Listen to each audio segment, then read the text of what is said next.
Assalamualaikum warahmatullahi wabarakatuh. Pada pagi hari ini, sedianya Pak Direktur yang diundang oleh PT ISE yang akan hadir bersama kita untuk berdiskusi bersama terkait dengan ketelusuran ini.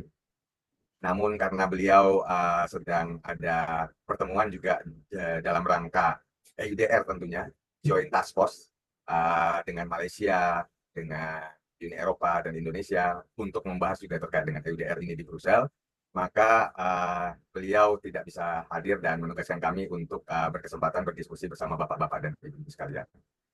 Dan terima kasih PT ISE pada kesempatan ini membuka ruang bersama kita berdiskusi terkait dengan ketelusuran yang nanti juga yang ada di hadapan kita itu adalah regulasi EUDR yang mungkin berimplikasi ke rekan-rekan baik LPPI maupun eksportir sekalian. Izinkan saya untuk share paparan saya, judul bahwa SPLK Plus, di mana plusnya ini kita akan mencoba berproses untuk mewadahi geolokasi terkait dengan sistem ketelusuran bahan baku. Tetapi ada beberapa mungkin perkembangan terkait dengan hal tersebut, di mana pelaksanaannya tentunya berdampak dan berkaitan dengan flagship VPA antara kita dengan negara-negara lain terkait dengan flagship VPA. Yang pertama, seperti yang disampaikan oleh Bapak Zakir tadi, bahwa sekarang ini isu deforestasi itu menjadi ranah dalam perdagangan internasional yang tidak hanya dilakukan oleh negara tertentu seperti Uni Eropa, namun beberapa negara juga menerapkan peraturan ini terkait dengan deforestasi dan degradasi lahan. Yang tentunya seperti yang disampaikan pada saat pembukaan tadi, ini berkaitan dengan isu perubahan iklim di dunia internasional. Seperti dapat kita lihat dalam tabel ini, negara-negara EU, kemudian USA, Amerika, dan Inggris itu sudah memberlakukan persyaratan uji tuntas pada komoditas yang berbeda-beda. Jadi seperti EU ini dapat kita lihat ada 7 komoditas. Dari 7 komoditas itu beserta turunannya yang akan juga kita diskusikan pada hari ini, bahwa kayu itu ada pembatasan untuk masuk ke Uni Eropa, di mana cut off date-nya itu pada Desember 2020. Sedangkan untuk Amerika terkait dengan kayu itu hanya pulp saja yang dibatasi, yang membutuhkan penelusuran.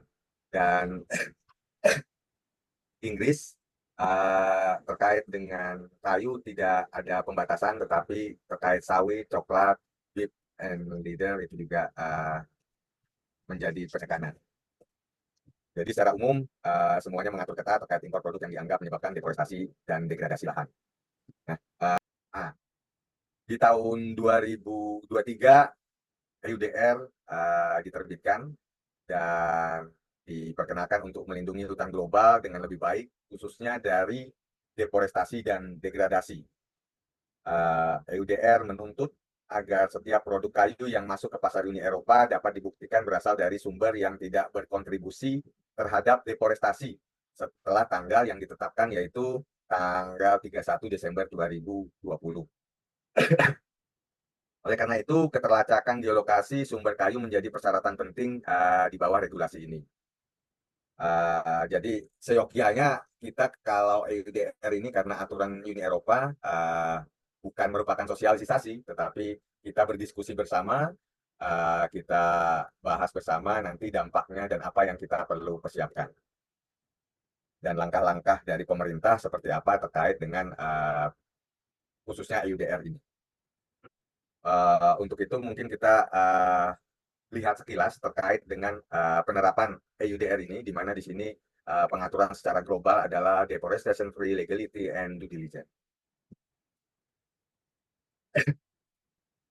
Jadi Bapak dan Ibu sekalian, regulasi Uni Eropa di tahun 2023 nomor 1115 ini ditandatangani dan diberlakukan mulai tanggal 1 Januari 2025 dan telah disetujui oleh 3 entitas utama Uni Eropa, Parlemen, Council, termasuk di dalamnya. Dan EUDR ini menetapkan 7 komoditas ini Ada sawit, kayu, kopi, soya, karet, dan kakao, serta ternak. Kemungkinan 5 dari 7 komoditas ini kita melakukan ekspor ke Uni Eropa dan akan berdampak, lebih berdampak sebenarnya sawit dan kayu sedikit berdampak karena Uni Eropa bukan merupakan tujuan ekspor utama kita. Namun, kebijakan Uni Eropa ini kadang menjadi translator. Translator itu jadi acuan juga negara-negara lainnya dalam rangka pemberlakuan. Di mana persyaratan untuk dapat masuk ke Uni Eropa itu harus memenuhi tiga ketentuan ini. Yang pertama yaitu bebas dari deforestasi. Yang kedua, telah diproduksi sesuai dengan peraturan perundangan yang relevan dari negara produsen. Dan yang ketiga ini disertai pernyataan uji tuntas atau due diligence. Untuk kawan-kawan yang komoditas perkayuan, sebenarnya ini sedikit ada tambahan, yaitu terkait dengan deforestasi, ya penambahan ketentuan deforestasi. Untuk due diligence, uji tuntas, kemudian legalitas, kita sudah melalui dengan skema SPLK, yang yaitu skema yang diakui sesuai atau comply dengan lisensi praktik. Timeline EUDR ini diberlakukan seperti yang disampaikan tadi pada 1 Januari 2025. Dan untuk UMKM yang ada di Uni Eropa yang mengimpor barang dari bapak-bapak dan ibu-ibu sekalian, timeline-nya ada di 1 Juli 2025. Namun, saat kita melakukan ekspor, itu informasi yang kami dapatkan, Uni Eropa ini ada sekitar 27 negara, dan ada beberapa negara yang membutuhkan perjalanan sampai 2-3 bulan untuk sampai di Uni Eropa. Jadi kita coba mempersiapkan di Oktober ini terkait persyaratan-persyaratan yang nantinya juga menjadi PR bagi kawan-kawan yang melakukan ekspor ke Uni Eropa. Nah, persyaratan pertama tadi terkait dengan deforestation free. Apa itu deforestation free? Ada dua pengertian di sini, di mana persyaratan ini menyatakan bahwa produk ini atau komoditas itu tidak mengandung atau berasal dari lahan yang menyebabkan deforestasi setelah 31 Desember 2020. Dan untuk komoditas kayu, ada tambahan bahwa tidak berasal dari hutan yang menyebabkan degradasi setelah tanggal 31 Desember 2020. Untuk ini, pihak Uni Eropa telah membuat peta rujukan, di mana peta rujukan ini sebenarnya tidak bersifat non-mandatory, non-eksklusif, dan legally non-binding, tetapi ini menjadi peta rujukan yang sudah mereka buat. Dan di tanggal 9 juga, kita juga sedang mengkomunikasikan peta rujukan ini dengan Uni Eropa, karena ada beberapa perlu masukan dari peta rujukan ini. Terdapat error yang kita akan mendorong peta rujukan Indonesia dengan menggunakan peta rujukan yang dibuat oleh KLHK, yaitu peta Simontana, di mana Simontana itu adalah sistem monitoring hutan nasional dan telah dibuat di tahun 2016. Di sana ada peta deforestasi yang bersifat interaktif. Nanti kami di akhir akan menginformasikan terkait dengan laman webnya yang bisa bapak-bapak dan ibu-ibu sekalian lihat dalam rangka melihat lokasi panen asal bahan baku bapak-bapak dan ibu-ibu sekalian. Di peta rujukan yang dibuat Uni Eropa ini ada hingga untuk persyaratan legalitas. Ini sebagaimana artikel EUDR di artikel 10-3 itu menyatakan seperti ini, bahwa produk kayu yang di cover dengan lisensi flekti itu telah dianggap comply atau bersesuaian atau dianggap legal sesuai dengan persyaratan artikel 3 poin B ini. Kalau misalnya di luar komoditas kita atau di negara lain, itu legalitas itu akan dicek legalitinya mulai dari land use right, human right, sampai dengan pajak dan anti korupsi. Dan semuanya ini sudah kita naungi dalam SPLK yang merupakan sertifikasi mandatory dari Indonesia. Untuk persyaratan yang ketiga itu adalah disertai dengan pernyataan uji tuntas. Nah, sebenarnya proses penyiapan uji tuntas ini disiapkan oleh operator atau importir dari negara tujuan. Tetapi proses yang kita persiapkan melalui EUTR, uji tuntas ini sudah kita laksanakan. Ada tambahan yang baru, yaitu di butir C dan F terkait dengan geolokasi. Inilah yang akan kita coba hadirkan dan fasilitasi di skema SPLK Plus ini. Nanti kita akan coba perbaiki SK 9895. Namun sebelumnya kita akan siapkan juga SE, dan mudah-mudahan ada masukan pada pertemuan kita kali ini untuk mendiskusikan dan memberikan masukan terkait dengan SE dalam rangka tata laksana SPLK Plus tersebut. Nah, yang perlu Bapak dan Ibu ketahui bahwa EUDR ini adalah regulasi Uni Eropa yang mereka terapkan kepada operator atau trader di Uni Eropa. Nah, di mana mereka membatasi atau yang kita sebut dengan buyer tadi, pada saat mereka mendatangkan kayu ke Uni Eropa harus memenuhi 3 syarat ini. Dan ini berimplikasi ke bapak-bapak dan ibu-ibu sekalian selaku eksportir ke Uni Eropa dalam rangka pemenuhannya. Sehingga sebenarnya EUDR ini mengatur atau dapat dikatakan bisnis to bisnis antara buyer dan eksportir yang ada di internasional, di mana persyaratan-persyaratan ini harus dipenuhi melalui bisnis to bisnis. Tetapi kita juga dari sisi pemerintah tidak tinggal diam. Yang pertama, ada aksi yang akan kita lakukan secara politis, nanti kita menolak dan dalam proses untuk bernegosiasi terhadap hal itu. Tetapi secara teknis kita juga mempersiapkan jangan sampai rekan-rekan kawan-kawan yang ekspor ke Uni Eropa akhirnya kehilangan pasar. Tapi tentunya dengan sistem yang bisa kita berikan pelayanan.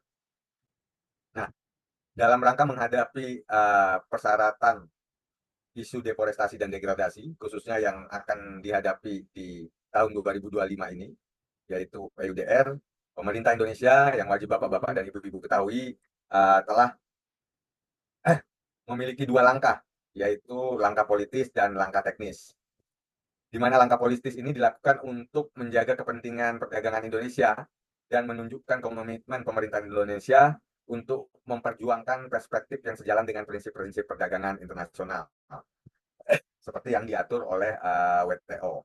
Jadi kita berkonsolidasi antar Kementerian Lingkungan Hidup, ya termasuk yang berimplikasi dengan 7 komoditas tadi, kemudian menyampaikan dalam forum-forum internasional dan berkolaborasi dengan kementerian atau negara-negara produsen yang dalam hal ini menolak dengan diberlakukannya EUDR.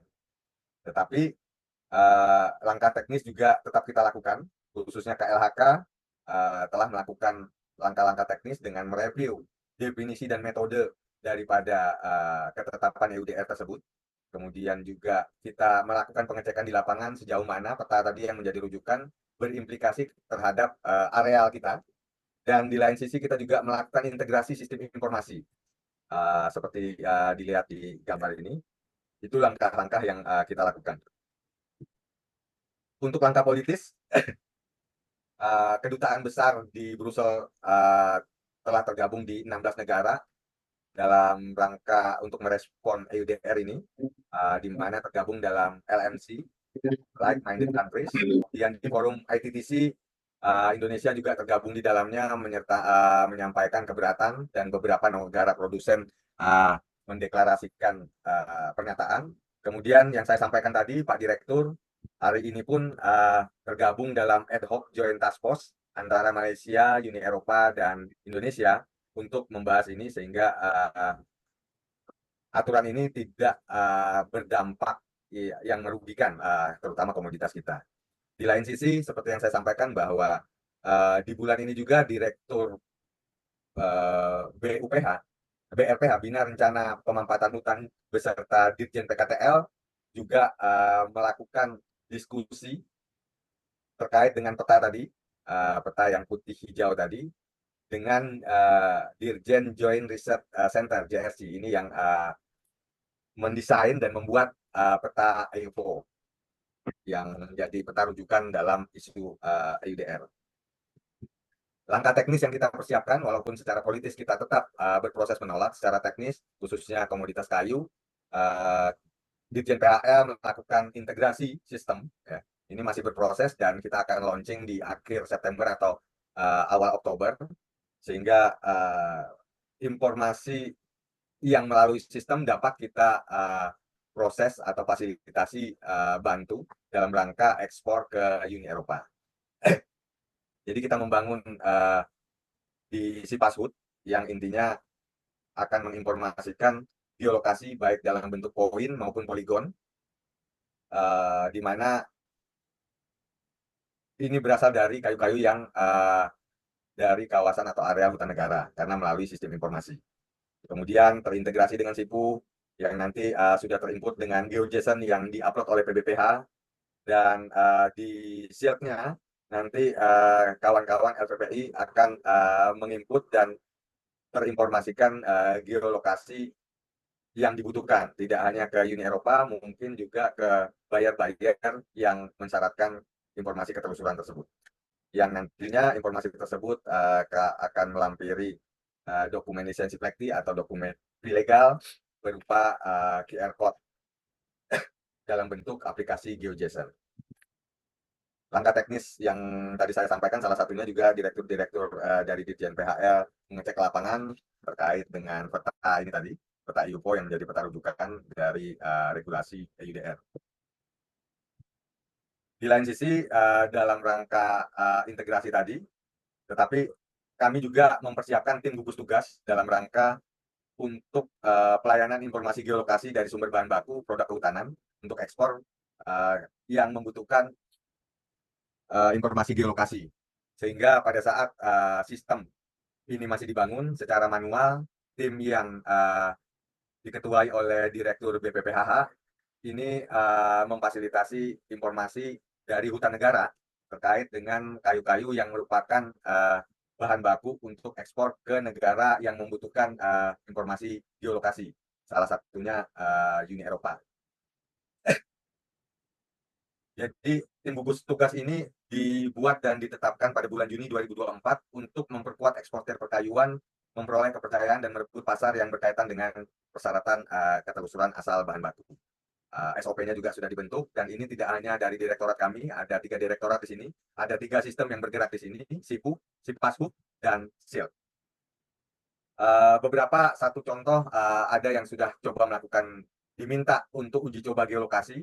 Kami sudah dalam proses memfasilitasi secara manual karena sistem masih dibangun, di mana informasi dari kayu hutan negara, baik perhutani maupun PBPH tadi, diinformasikan melalui surat ke Direktur BPPHH, kemudian dilampiri PO untuk ekspornya, dan SKSH atas kayu yang diekspor.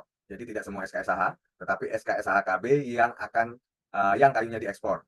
Dan SKSH KB ini adalah SKSH KB ke industri pengolah kayu olahan. Jadi yang terakhir misalnya ada TPTKB, ada PBPHH, jadi industri yang ke PBPH yang akan diinformasikan untuk dilakukan keterlacakan atau ketelusuran tadi. Ini prosesnya dari informasi SKSKB tadi dilacak oleh sistem dari SIPU, itu berasal dari PBPH mana saja, tahun berapa, kemudian statusnya seperti apa. Dari sana informasi diolah lebih lanjut di SIPU, di mana akan di-generate untuk menghadirkan peta asal panen produk kayu yang diekspor sesuai dengan peta RKT untuk PBPH atau RTT untuk perhutani. Secara manual nanti juga akan diinformasikan kepada tim SILK, dan tim SILK nanti akan menggabungkan informasi berdasarkan PO yang akan dikirim ke negara tujuan dalam bentuk QR code yang isinya adalah sebaran informasi geolokasi baik berupa titik maupun dalam bentuk poligon. Kemudian informasi tersebut kita sampaikan kepada pemohon untuk nantinya di-input atau dilampirkan oleh LPPI di dalam dokumen plekti atau dokumen ilegal dalam rangka ekspor ke negara-negara tujuan. Nah, yang perlu bapak-bapak dan ibu-ibu ketahui bahwa dalam rangka ketelusuran itu kita ada 3 rantai pasokan sumber bahan baku dari hutan negara, dari hutan hak atau hutan rakyat, dan dari impor.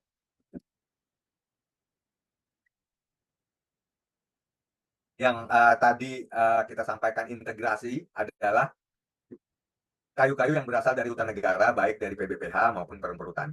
Dan itu dapat dilakukan ketelacakan karena melalui sistem, di mana sistem kata kuncinya yang bisa dilacak adalah dari SK-SKB terakhir yang masuk ke PBPH. Terhadap hutan hak dan hutan kayu yang impor, ini tidak melalui sistem, masih melalui manual, dan diharapkan informasi geolokasi itu dapat dikomunikasikan para eksportir kepada supplier atau pemasoknya masing-masing untuk informasi geolokasi yang nantinya akan diinput atau dilampirkan dalam due diligence atau uji tuntas atau dokumen ekspornya. Informasi-informasi terkait dengan ketelusuran ketelacakan juga kami dalami. Salah satunya kami juga dapat informasi ini salah satu dari Jawa Timur, di mana form yang diminta oleh buyer itu bagaimana ketelacakan mulai dari hutan sampai dengan supplier atau eksportir terkait dengan jenis pemasok, lokasi, nama dan nomor sertifikat, dan dokumen-dokumen dalam rangka informasi yang mendukung produk tersebut. Nah, ini proses yang masih dalam progres kami lakukan, di mana ketelacakan informasi melalui sistem. Jadi, kata kuncinya adalah informasi barcode yang ada di kayu pada saat kayu itu dilakukan inventarisasi, akan ditebang sampai proses pengangkutan ke industri, di mana kode barcode ini menunjukkan lokasi areal yang menjadi titik kunci informasi geolokasi untuk PBPH dan perhutani di hutan negara. Prosesnya adalah seperti ini, ketelusuran pada hutan negara, di mana peta RKT dan RTT yang menjadi informasi geolokasi oleh perhutani dan PBPH, itu masing-masing secara integrasi akan diinput melalui Spasut dan Sipuk. Kemudian pada saat eksportir non-produsen dan LPPI, itu maksud saya eksportir non-produsen dan produsen menginformasikan ke LPPI SK-SKB yang terakhir masuk ke industri. Ini kodenya adalah kotak hitam diselimuti biru. Biru ini maksudnya adalah dokumen SK-SKB tadi yang sudah ada informasi geolokasinya. Yang terakhir masuk industri, itulah yang dimintakan oleh eksportir non-produsen dalam yang diinformasikan kepada LPPI untuk diinput nantinya di SIRK, dan SIRK otomatis akan mentrace kepada peta lokasi ini berdasarkan nomor SK-SKB tadi, sehingga direncanakan akan tercantum atau dilampiri dalam flexi lisensi. Ini mekanisme sistem integrasi yang sedang kita bangun, dan seperti yang saya sampaikan tadi, akhir September akan atau awal Oktober akan kita sosialisasikan terkait dengan hal ini. Keterlacakan yang kedua itu hutan hak. Rencananya di tahun 2025 kita akan membangun sistem informasi untuk SAKR, tetapi tidak di dalam tahun ini karena keterbatasan anggaran yang kita miliki. Sehingga untuk hutan rakyat, ketelusuran itu eksportir, non-produsen, dan produsen seyogyanya mengkomunikasikan kepada pemasoknya terkait dengan informasi geolokasi sampai di mana hutan rakyat itu berada. Dan ke depan secara manual melalui SE, rencana kami akan mengatur bahwa informasi geolokasi untuk SAKR itu akan dicantumkan di kolom keterangan, sehingga surat angkutan kayu rakyat ini pada saat berproses menuju ke industri baik PBPH maupun PBUI atau ke eksportir non-produsen menjadi lampiran yang selalu mengikuti peredaran dari kayunya sampai menuju ekspor. Nah, pada saat akan ekspor, para eksportir baik non-produsen maupun produsen ini menginformasikan ke LPPI dokumen SAKR-nya tadi yang menunjukkan geolokasi informasi tersebut dan diinput di SIRK.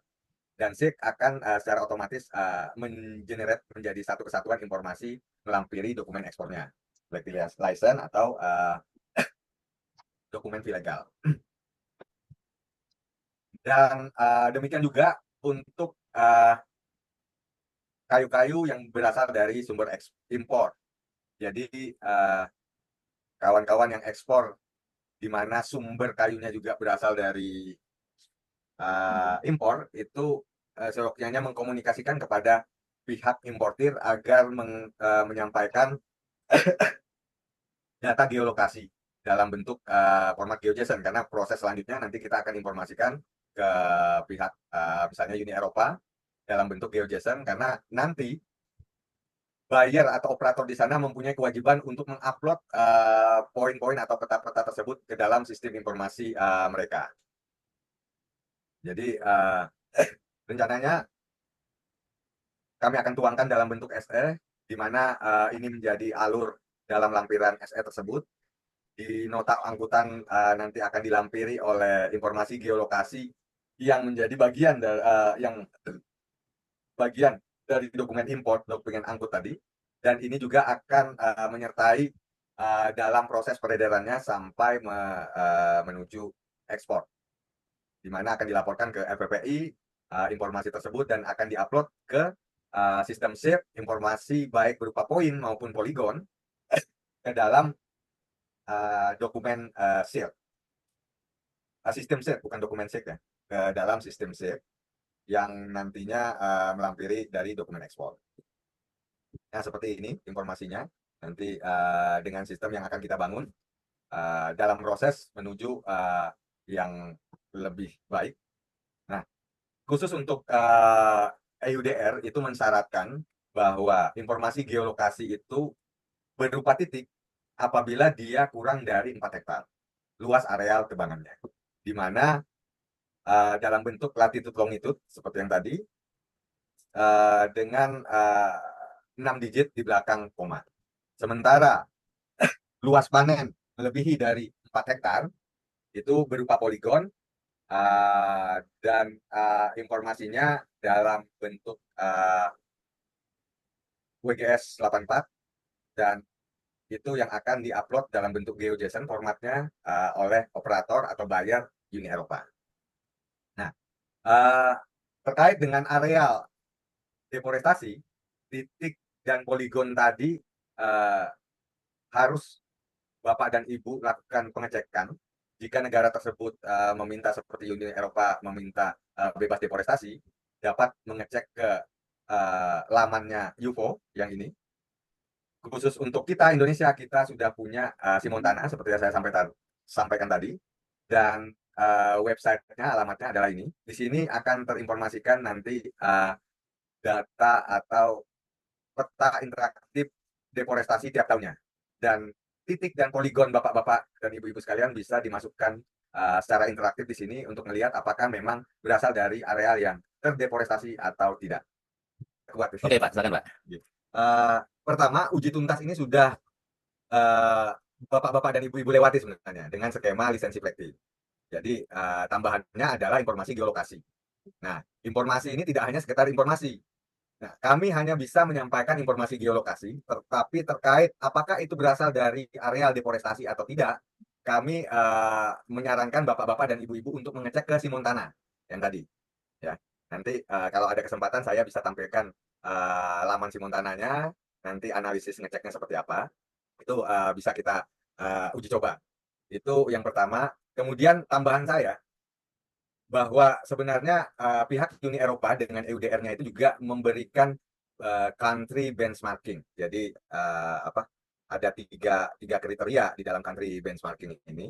Ini dalam rangka nanti untuk proses persentase dalam hal pengecekan. Pertama itu high level, high, moderate, dan low. Nah, ini tergantung dari pertama tingkat deforestasi yang terjadi pada negara tersebut. Yang kedua itu sejauh mana komoditas itu menyebabkan terjadinya deforestasi. Dan sampai dengan saat ini, sebenarnya di pertengahan tahun 2023 menurut informasi mereka itu seharusnya sudah ada. Dan sampai dengan saat ini informasi itu belum didapatkan, jadi masih berproses juga di sana. Sehingga pada saat nanti negara, misalnya Indonesia, dimasukkan kriteria menjadi low dalam country benchmarking tersebut, sehingga pemeriksaan dalam 1 tahun itu hanya 1% atas eksportir-eksportir dari negara Indonesia. Tapi kalau misalnya dinyatakan menjadi high dalam country benchmarkingnya, maka akan dilakukan pengecekan baik melalui oleh operator maupun CA di sana sebanyak 9%. Tetapi itu urusan pemerintah lah, setidaknya urusan operator sana. Nah, itulah kami secara politis itu juga menyampaikan hal tersebut. Dalam artian deforestasi kita 10 tahun terakhir ini sudah diakui. Ya, secara internasional WLI juga menyampaikan bahwa deforestasi kita sudah turun jauh dibandingkan 10 tahun sebelumnya. Kemudian terkait dengan SPLK tadi, betul Pak, saya tekankan lagi bahwa SPLK ini adalah skema yang dibangun yang bersesuaian dengan Flekti License atau lisensi Flekti yang menjadi yang memenuhi legalitas sesuai dengan ketentuan artikel 3 poin B tadi. Bahwa pada saat produk itu ada lisensi Flektinya, maka dia telah diakui legalitasnya. Jadi, tapi tidak seperti EUTR terdahulu bahwa kita tidak melakukan uji tuntas. Hal ini tidak disadari oleh kita karena mungkin eksportir kita banyak FOB aja. Jadi begitu sampai di kapal jadi tanggung jawab importir sana. Begitu kayunya masuk ke Uni Eropa dalam skema EUTR dulu, dia langsung masuk tanpa uji tuntas karena ada dokumen lisensi Flekti. Tetapi kalau saat ini dia masih berproses karena perlu penegasan dalam rangka persentase tadi pemeriksaan dalam rangka bebas deforestasi. Demikian Pak. Oke Pak, pertanyaan satu tapi cukup panjang juga penjelasan.